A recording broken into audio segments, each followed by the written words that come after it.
C'est sur les hauteurs de Wem qu'un chevalier au nom de Renouard a construit au milieu du XIVe siècle le château de Reinhardstein. Plusieurs familles y ont séjourné, et notamment les Metternich. En 1812, le comte de Metternich, le père du chancelier, vend le château qui va progressivement se dégrader. Amoureux de cette belle et sauvage vallée de la Warche, le professeur Jean Overloop s'attaque à la reconstruction de l'édifice dès 1969 et les travaux ont duré jusqu'en 1973 pour la première partie. Plusieurs problèmes se sont posés au jour le jour et notamment le manque d'eau potable durant 20 ans et ce malgré la présence à proximité de la plus haute cascade de Belgique. Le château de Reinhardstein compte 70 pièces, mais toutes ne sont pas encore rénovées. Le but du chapelain actuel, qui a participé aux travaux, est de reconstruire cette forteresse telle qu'elle était au Moyen-Âge. S'il reste encore beaucoup de travail, l'ambiance médiévale, quant à elle, s'installe au fil du temps. Un style qui plaît beaucoup à Clément de Fossat. Je crois que c'est un peu le retour aux racines, dans une vie trépidante au XXe siècle. Je crois que ça rencontre le souhait de beaucoup de personnes retrouver ce qu'était la vie de leurs ancêtres. Aussi un aspect de solidarité à cette époque-là, qui n'existe plus tant aujourd'hui. Même si on parle aujourd'hui de sécurité sociale et d'autres choses, on s'acquitte de son devoir avec des billets de banque. À cette époque, c'était vraiment une solidarité de tous les jours, qui n'était peut-être pas pensée au préalable, mais qui était une nécessité. Il fallait s'entraider, surtout dans le groupe familial.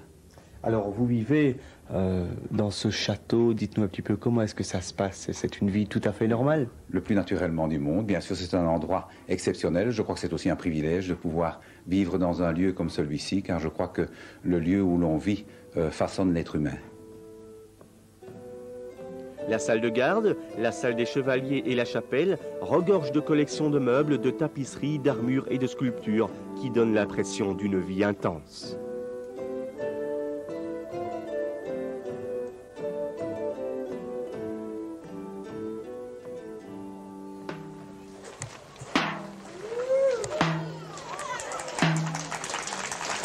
Compagnie, par la gorge!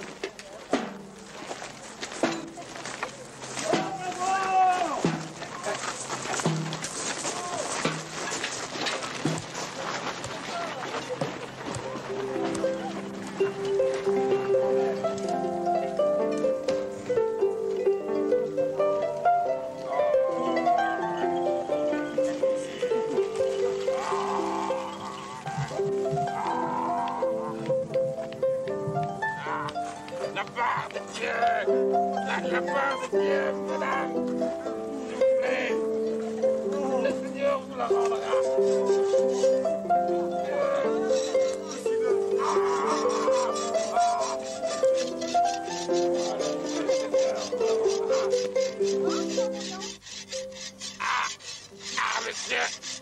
Monsieur de Dieu. C'est moi le pharaon, maintenant, devant les connexions. Oh non. Oh, pardon, messire. Tu as fait un truc pour ton pardon. Oh, pas de pitié. Et toi, maintenant je vais te deuxième. Allez, ça met fin à ton supplice. Oh, merci, messire. Oh, merci, messire. Va-t'en, mais va-t'en. Tenez. Maintenant, on va. Nous venons de recevoir une missive du roi Saint-Charles V, roi de France, comme quoi le Godon, l'Anglois, menace à nos portes. Et dès lundi, contre Écus, Sonnant et Trébuchant, nous devons aller combattre l'Anglois dans le nord. Ce casque est arrondi et a une arête permettant, lorsque l'on faisait le siège d'un château, à ce que les projectiles divers puissent glisser facilement sur le côté pour ne pas blesser ce pauvre mercenaire. Ce brave mercenaire porte une arme assez terrible. La masse à ailette, munie d'un estoc et d'ailettes tranchantes qui permettaient joyeusement de pouvoir défoncer l'armure de son adversaire. Une fois que l'armure était défoncée par les stocks, l'on pénétrait d'abord les vêtements, puis la chair, on aurait enfin touché la raison vitale du corps, c'est-à-dire le cœur, et après on poussait joyeusement. Car ne l'oublions pas, la guerre est belle, France, et joyeuse. Notre deuxième mercenaire, apparemment très sympathique, porte ici le bassinet, un museau de chien. Donc ce bassinet, dit bassinet à mésailles, amovible. Comme vous pouvez le remarquer, ce bassinet, avance un peu, ce bassinet est muni de trous d'aération pour permettre aux combattants de respirer. Et vous remarquez que sur le côté senestre, il n'y en a point. Effectivement, lorsque le combattant était à cheval et qu'il portait la lance, que l'on me donne une arme d'as, un couteau de brèche,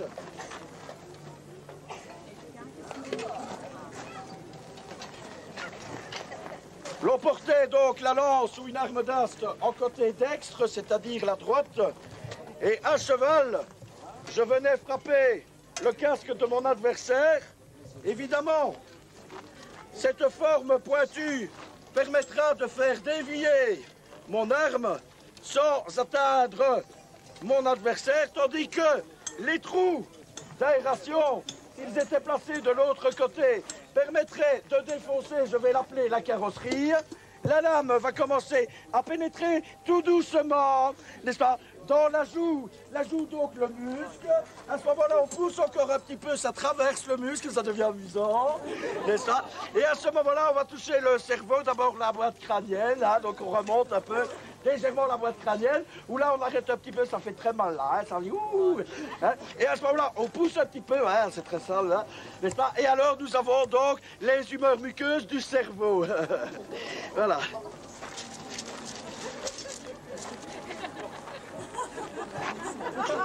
Fait chaud? Oui. Oui. Come with me. How do you do? How are you? Yeah, it's going. Yes, no problem here. Notre premier compagnon a donc revêtu le haubert de maille qui pèse ici 15 kilos, ainsi que le camail qui fait 6 kilos, plus la pensière munie d'un plastron et d'une pensière, la cuirasse, de la dorsière. Il porte l'épée à une main et demie, dite épée Batarte, munie d'un estoc, d'un double tranchant, d'une garde en croix, rappelant la croix de notre Seigneur Jésus-Christ, et un pommeau dans lequel parfois l'on y mettait une relique, une prière ou un symbole dit magique. Il a revêtu les jambes d'armure, les cuisseaux, permettant de protéger les cuisses, et aussi une jupe de maille permettant de protéger. Celui-ci porte le bassinet à museau de chien, muni du ventail. Il porte ici une armure du XIVe siècle, munie de tassettes et de braconnières. Il a des gantelets articulés, ainsi que des bras d'armure articulés, yes, come with me, with hand to upstairs, just left hand. Yeah. Alors tout le monde en chœur, levez, abaissez, tous en chœur.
Morsouki Ratio où tout s'efface au trépas, c'est le titre d'un moyen-métrage qui s'enregistre ici au château de Reinhardstein.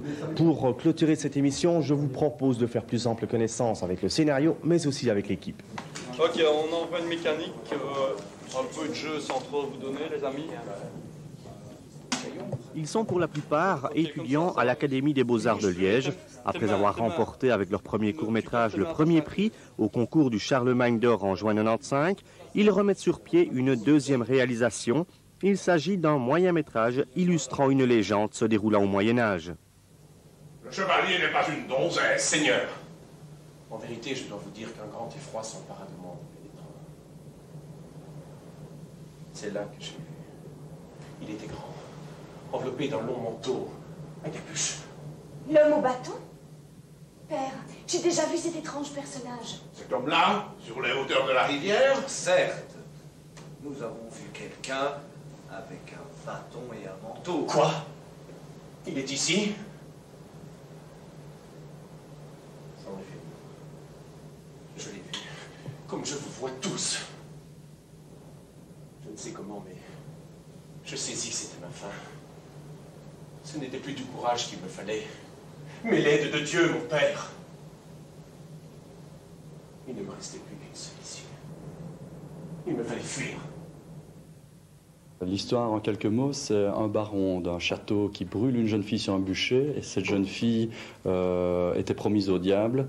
Alors le diable n'est pas du tout content. Et il se donne 7 ans pour se venger. Et en l'occurrence, il va venir pour emporter la fille du baron en compensation. Et là-dessus, il y a un pèlerin mystérieux qui est là. En fait, on ne sait pas bien si c'est le mal ou si c'est le bien. Et c'est à voir.